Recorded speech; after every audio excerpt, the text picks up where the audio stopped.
Hello and welcome. Today we're looking at a very cool Gibson designer series from 1984. It's had some mods and changes and has been really well loved. So before we really dive in, let's have a listen to Gary Peterson talk about the specs of the designer series. Gary? Thank you, Todd. Thank you for having me back. Let's talk about this wonderful guitar from the mid-80s that Gibson let out on some crazy designs. Yes, sir. Gibson Designer Series Explorer from 1984. This one is Style 22. The Designer Series was covered extensively in a recent video with one of the Flying V designer guitars, so we will post that link in the description for reference. Now the Alpine White, they were all either Alpine White or Ebony Black. And the Alpine White often aged in color with a fine yellow with crackling on the finish and dings and dents for the ones that were played. And many of these were played. They are nice guitars and well regarded today. Available only from 1984 to 1985, with a limited number of models still being offered in 1986. Mahogany body, rosewood neck, slim taper 60s style neck for shredding. Couple that with the original Gibson Dirty Fingers pickups and you have a rock and roll or metal machine with these things. Just fantastic. The Gibson Designer Series was showcased a range of custom graphics finishes on Flying V's and Explorer models that captured the loud, brash aesthetic of the MTV-dominated music of the world of 1980s. Originally offered as part of Gibson's world-class vintage program.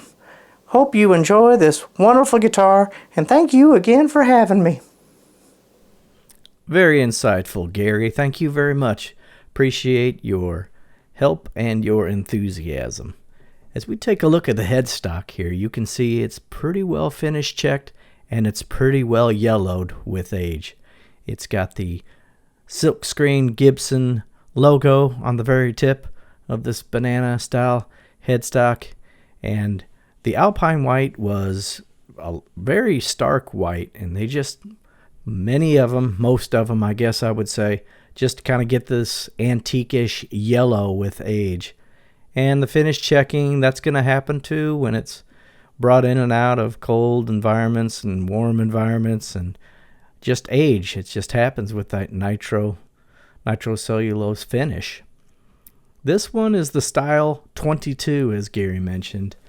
And I think it's a very tasteful design, especially considering all the different designs that they had that weren't so great, I guess. I feel like the V I used to have, and as Gary mentioned, we'll drop that last video on that Flying V in the description so you can take a look. It kind of dives into the designer series a little more deeply, but I don't want to rehash that here. But I really like this style of Explorer. And it's not as heavy as you might think it is. It's actually a pretty comfortable guitar to play, and it has definitely been played a lot, you can tell. The frets aren't worn down to super flat or anything, but as you look at that fretboard, you can tell that that thing's been through some playing and some rough times and maybe some nightclubs and whatever else, maybe stadiums. It's hard to tell, but I do have a little history on this guitar that's pretty interesting I'll share with you. It was owned by a gentleman that was in a Led Zeppelin cover band called Led Zeppland. And from what I saw, they were really quite good, and they stayed very true to Led Zeppelin. Now, if you're going to be in a cover band, it may as well be Led Zeppelin, or maybe Pink Floyd, you know, something like that. What I wonder about here is this Jackson pickup replacement. I don't know that Jackson pickups are super well regarded, that you would want to take the Dirty Fingers pickup out of this and put in a Jackson.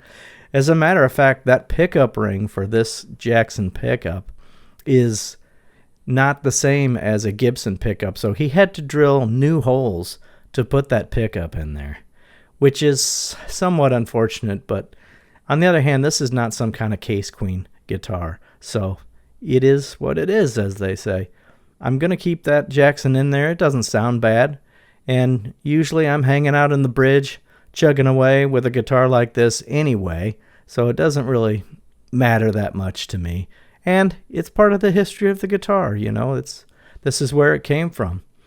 I just noticed, too, that he has the tailpiece screws aligned. It's a touch I like to have on my guitars lately, too. I kind of noticed that looks kind of more symmetrical. Also, you can see that pinstriping is kind of bubbling up underneath that finish, the nitro. That's just going to happen with these things because that's actually pinstriping tape on these guitars. And here's the back. You can check out that he's also replaced the tuners with mini Schallers. And for whatever reason, he left the screws from the old pickups in their respective holes. So I guess that's okay. I mean, those are probably the original screws. And if you wanted to revert back to the Gibson tuners that they had on these things, you could. I want to say they had Schallers on there, the larger variety, but I can't recall offhand. Maybe I'll take a look and put a comment in about those. But it's just a very well played but taken care of guitar. You can tell that it's been through a lot of times because it's got dings on the points and things like that. And the color is very even and very beautiful. The action is set very low on this guitar. It's really like playing butter.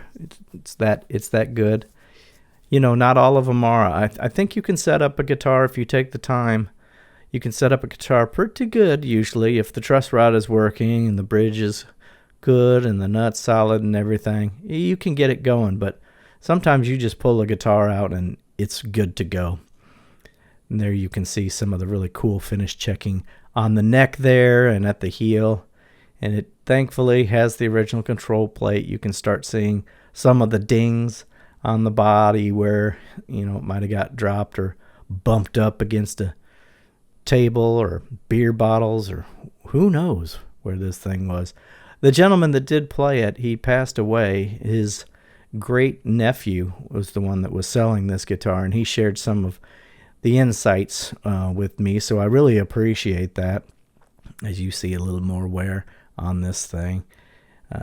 He passed his guitars down to his great nephew, and apparently he was big into photography. He lived in the Los Angeles area. He used to do a lot of photography for or of the Los Angeles Raiders and their cheerleaders, which that sounds pretty cool.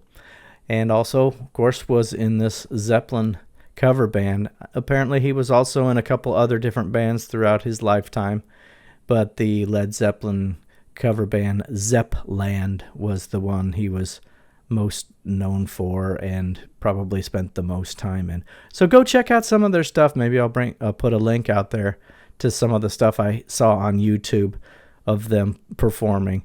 He actually threw a DVD in with the case of them, and I enjoyed watching that. That was a nice little addition to have, and I'm going to keep it with the case just because, you know, this was the owner, and this was his guitar, and it was definitely played and used. Here's the original case, too, that you can see also had some road time, right? It's got a lot of wear. It's got their sticker on there and a Mackie sticker for whatever reason. It's all the latches thankfully still work, and the hinges are pretty good, so it does its job protecting the guitar. There you have it, 1984 Designer Series Explorer. Thanks. Take care of yourselves now.